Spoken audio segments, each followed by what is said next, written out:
James Ernest, Growing Truth Radio Network, here on UC Bearcats on the Prowl with Mark Fightmaster. Mark, tell us about that big victory. Well, hey, man, the Bearcats did what you and I didn't think they could. They pulled off, a 26-17 upset win at UCLA. It was pretty nice. Pretty nice. Not a good about the game. The offense looked good. Defense looked good. They had the freshman quarterback come in. Or not freshman, but and for some reason I can't remember his name. But took over for Hayden Moore and looked good. So, I think it was just an outstanding win. Desmond Ryder. Yeah, that's it. He came in and did well. I mean, he didn't have to do great to win, but he did a good job. Michael Warren was the man. He had, 141 yards rushing and 3 touchdowns. That's pretty good. And then, the defense did a great job. They forced that safety late in the game, and UCLA scored or didn't. UCLA had 300+ yards on total offense, but I mean that's going to happen, and they were able to overcome. And I got to tell you, and I'll turn it over to you for a second, but to me it was the play of the game. Obviously, was when Fickell decided to forego the field goal when UCLA got called for illegal participation. That was, moved it down to the 1-yard line. You got to go for that. And he went for it. He had his foot on their throat and stepped down instead of playing it safe, and that was awesome. Oh, yeah, that 4th and 2? Yeah, that play was amazing. Yeah, once again, of course, like you mentioned earlier, Mike Warren, just stepping up big. Like you said, over 140 yards and hat-trick on touchdowns. And then he had some receiving yards, too. I forget exactly how many on that, but I remember seeing him make a couple pretty solid catches as well. So, yeah, he's one of those players that are going to be very exciting to watch. Yeah, he was showing himself as a versatile back, and that's really important. So it was exciting. It was an exciting game. So was it that Hayden Moore got injured? Is that what it was? I'm not sure. That part, because I unfortunately, when I rewatched it, I got distracted during the early on. Gotcha. You know how it is, kids. And then, because I saw Hayden Moore's fumble, but then next thing I know, I come back in the room, and, then Desmond Wright's in there. So I was trying to figure out, I should have just rewound it to figure out if it was an injury or that he was subbed out, but I was kind of curious on that one. I was under the impression that it was just general ineffectiveness. Okay. So it was just a sub kind of thing. It wasn't a – okay. Well, that's good to hear. At least he's not hurt. And then, because they were down 10 early, and it wasn't looking too good there. And then, of course, Fickell several times in the game going forward on 4th down. He was not scared. Like, our big thing with Tuberville in the past, he would, or everyone rips on Marvin Lewis, that they coach scared. And Fickell definitely did not coach scared. He was very confident, believed in his players, and they came through for him. Yeah, it was he had confidence in them, and it paid off, and it's outstanding to see. This is what we want to see out of the team. Some progress in the second year, and it's. I think we saw it. And I think we saw the maturation of Luke Fickell, because you're right. He's kind of establishing his personality as a coach. And exactly, because he has some experience as a head coach, but this is his true, real coaching job. Mm-hmm. Yeah, I think it's great. And you mentioned the defense, giving up some yards, but the big thing is they didn't give up a lot of red zone, or they bent, but they didn't break. In other words, they were willing to give up yards, but they didn't give up. They had a couple big plays, like they had that 74-yard run from Kashmir Allen. That, oh my, that guy is just ridiculously fast. That was, I think, like the third quarter or something. But they made the big plays. They had the safety, like you said, and then they had James Wiggins. That interception, I mean, talking about jumping the pass. That was phenomenal. Number 32. That was earlier in the game, and he just, I mean, looked great on that. And then I want to say he even had a good kickoff return that they took past the 50. So he now stepped up and had a really nice game. Yeah. And actually, I read somewhere that he's on, you know, how they have those lists of, like, who's, you know, just beyond, you know, that should be the next big thing, or they kind of those weird lists. Bruce Feldman's has got a list called Top Freaks in College Football. Because after seeing Wiggins, you know, make that play, I was like, well, let's see if anybody else thinks highly of him. And he was on that list of top freaks in college football. Well, that's pretty cool. Yeah, so hopefully big things happen out of him. Because I think, you know, it wasn't, you know, it's one of those nice backhanded compliments. Yeah. Yeah, like he's got potential. Yeah. So exactly, which is the biggest swear word a lot of times, unfortunately, in Cincinnati. Potential. But, yeah, I know what you mean. And then, like you said, you know, Mike Warren, I mean, just all-around great game, had the hat trick, and, I mean, just going out there and beating Chip Kelly in his first game. Because, I mean, that was another part of it that just was really nice to beat a former UC coach. Yeah, I mean, and this was a big deal. You know, this was his big debut at UCLA, and to be able to do that was awesome. And, I mean, I know they were missing some players. UCLA had, 6 of them that were suspended? Yeah, but, I mean, oh, well. You know, I mean, we had talked about that. It's part of the game. They screwed up, but I think it's awesome. Oh, yeah. Glad it worked out the way it did. Yeah, exactly. It worked out fine for us. So I'll take that every day. Yeah, I mean, after coming off last year, 4-8, starting the season out right with a big win, and that giving them momentum in going into the Miami game. And obviously that's one of those ones that, you know, for the last, what are they now? They are, because they've won the majority of the last ones, but still overall, they trail Miami in the series, because Miami's still winning 59 to 56 to 7 ties. That's a lot of ties. Yeah, I think UC's won like the last 12 or 13. Exactly. They've won several in a row, and I mean they've been 12 straight, so they've been pretty dominant with that. Yeah.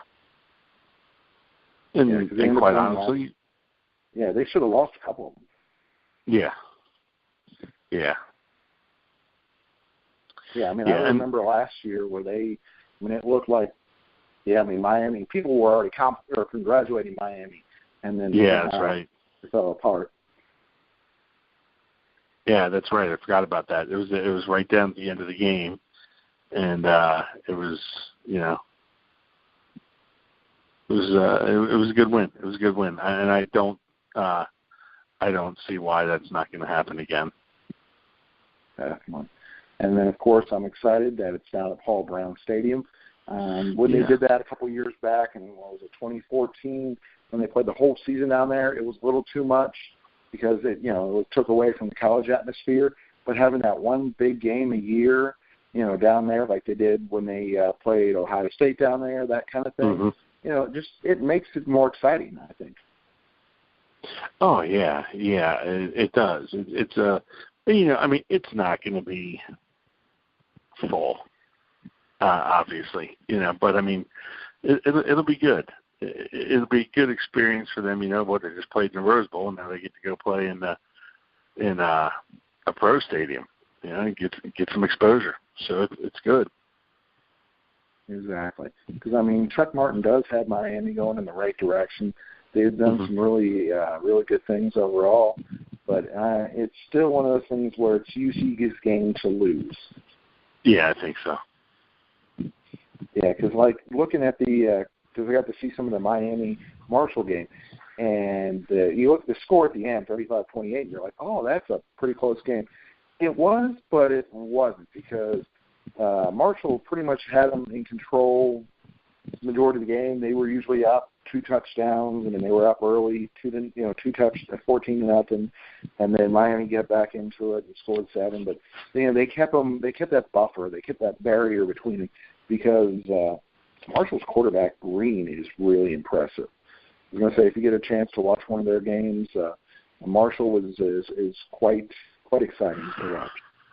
Yeah, you're right. I think that game, the score was closer than it really was, and I see UC as a better team than Marshall. So the only thing that concerns me is their quarterback, because how our young quarterback, there's a lot of similarities in his passing and his running ability. That giving Miami an opportunity to see somebody like that, they might be able to do a better job of covering the next game. But you're right. I mean, UC should be able to be better than Marshall and should be able to win another game. But obviously, with it being such a close-knit, tight rivalry, that it'll be interesting. Yeah, and you're right. Rivalry game, anything can happen. It's just, I don't know. I don't see it happening. That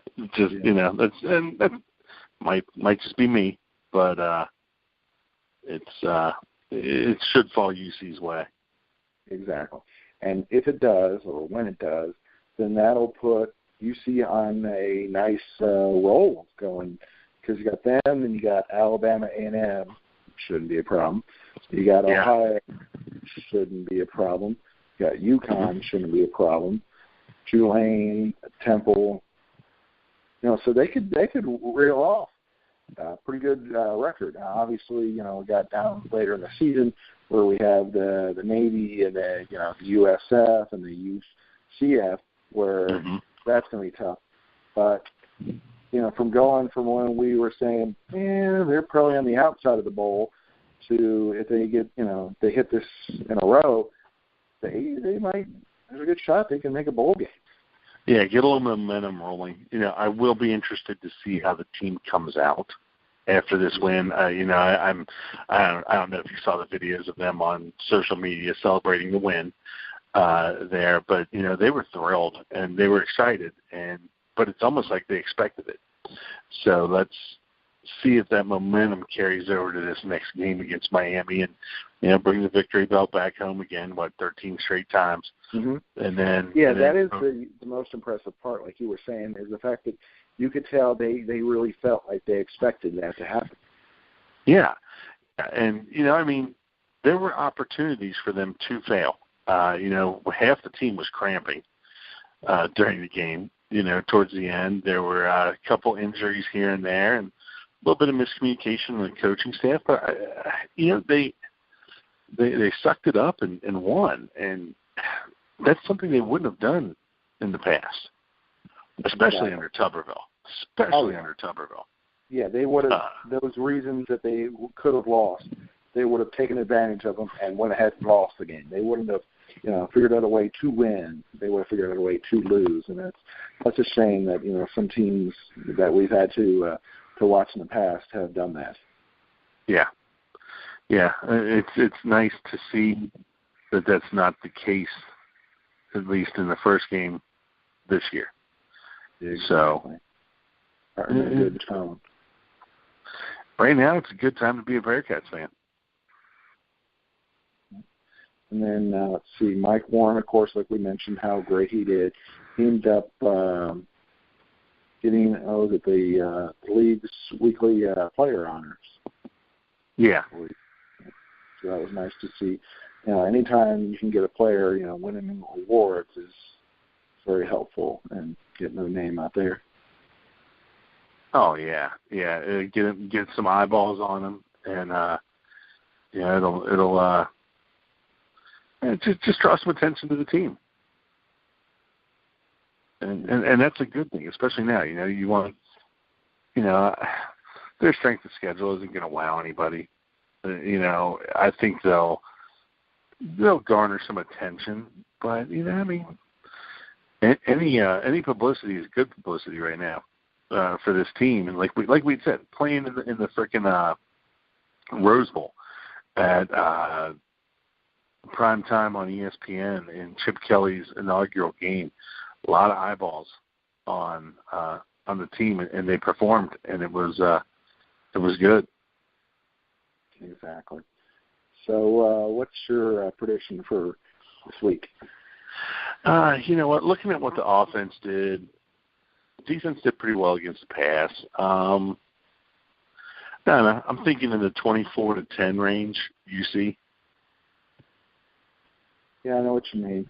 You know, shoot, they were able to stop UCLA several times, and just they looked really good out there. Like we were saying, they gave up yardage, but they didn't give up really that many scores.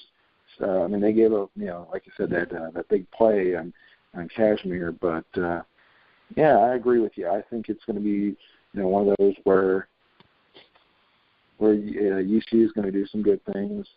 31-15, something like that. Yeah. Okay. So it should be a good game, and they should.